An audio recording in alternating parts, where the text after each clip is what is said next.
नमस्कार दोस्तों, स्वागत है आप सबका एक बार फिर से इस चैनल में। दोस्तों, the great wall of China का नाम तो आपने सुना होगा, लेकिन अब आप सुनेंगे the green wall of India का।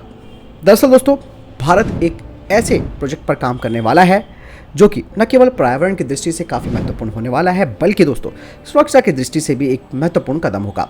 और इस प्रोजेक्ट को बनाने के पीछे का जो सबसे मेन मकसद है वो है देश को जो पर्यावरण संबंधी दिक्कतें होती हैं उनसे बचाना, और सुरक्षा की दृष्टि से भी ये बहुत महत्वपूर्ण होगा आने वाले समय में।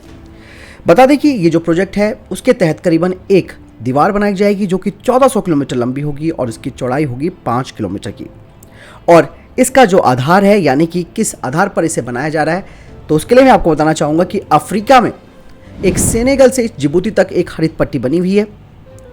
उसी की तर्ज पर गुजरात से लेकर दिल्ली हरियाणा की सीमा तक ये ग्रीन वॉल ऑफ इंडिया जाएगी। दोस्तों, अफ्रीका में इस दीवार का नाम है ग्रेट ग्रीन वॉल ऑफ सहारा, जो कि पर्यावरण के बदलाव और बढ़ते रेगिस्तान से निपटने के लिए किया गया है। ये दोस्तों भारत की एक बहुत दूरदर्शी योजना भी है। इसके अंतर्गत पोरबंदर गुजरात से लेकर पानीपत हरियाणा तक एक बड़ी दीवार बनाई जाएगी। अभी तो आप केवल इसकी कल्पना कर सकते हैं, लेकिन ये आने वाले समय में हकीकत होगा। और ये 1400 किलोमीटर और 5 किलोमीटर चौड़ी ये दीवार पर्यावरण संरक्षण में अपना काफी महत्वपूर्ण योगदान भी देगी। दोस्तों, भारत के गुजरात, राजस्थान, हरियाणा और दिल्ली राज्य इस दीवार से एक डायरेक्ट जो फायदा है वो इनको मिलेगा, और इसका जो लॉन्ग टर्म बेनिफिट है उसे हम इसलिए कह सकते हैं कि इसका पूरा प्रभाव पूरे भारत पर भी पड़ेगा एक समय के बाद।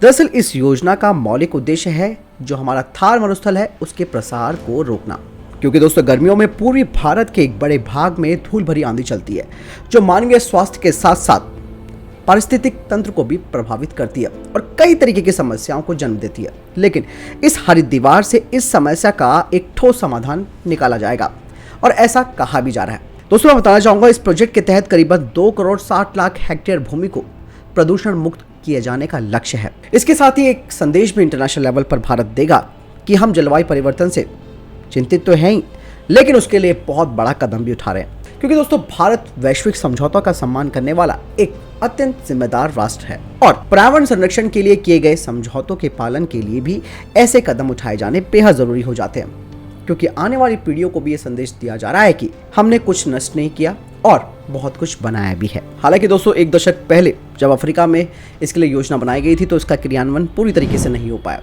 क्योंकि इस योजना में कई देश शामिल थे और फाइलें एक जगह से दूसरी जगह घूमती रही, और जो नीति निर्माता थे उनके हाथ कुछ नहीं आया। लेकिन दोस्तों, ऐसा भी कहा जा रहा है कि भारत के इस दीवार के निर्माण में भी कुछ इसी तरीके की समस्याएं आ सकती है।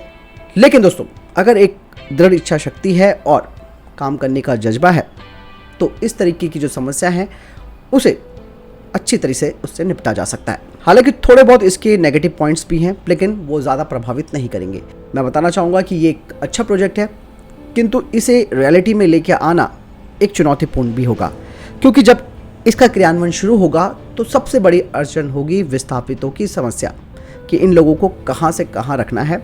और ऑब्वियस सी बात है, इस लाइन में काफ़ी गांव भी होंगे, कई छोटे छोटे शहर भी होंगे, कस्बे भी होंगे, तो उनके लिए भी एक समाधान निकालना बेहद ज़रूरी है ताकि इस तरीके की अड़चन ना आए। इसके अलावा दोस्तों, सबसे बड़ी टेंशन जैसे भारत में हमेशा से यही रहती है कि फाइलें दब जाती है, सरकार के बाद दूसरी सरकार आती है, लेकिन इस तरीके की जो योजना है वो क्रियान्वित नहीं होती।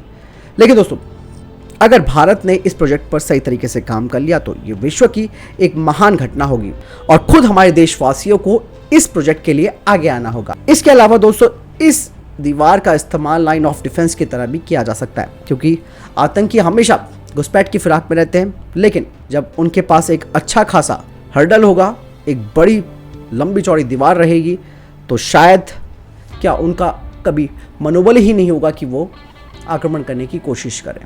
तो ये इसका एक लाइन ऑफ डिफेंस के रूप में भी इस्तेमाल किया जा सकता है। हालांकि इससे हमारा पर्यावरण, हमारा जंगल, उनको भी संरक्षण मिलेगा।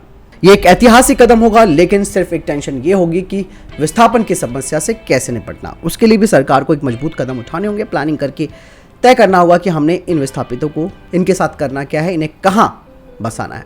तो दोस्तों, आपने जाना भारत के ग्रीन वॉल ऑफ इंडिया के बारे में। हालांकि अभी ये परियोजना केवल कागजों पर है, जिसका अमल अब किया जाना बाकी है।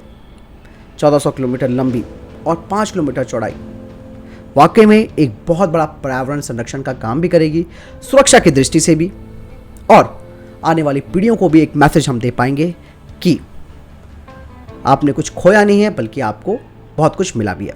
आपको क्या लगता है इस प्रोजेक्ट के बारे में, मुझे ज़रूर बताएं। हालांकि डिफेंस का पार्ट ये थोड़ा बहुत है लेकिन बहुत उपयोगी है।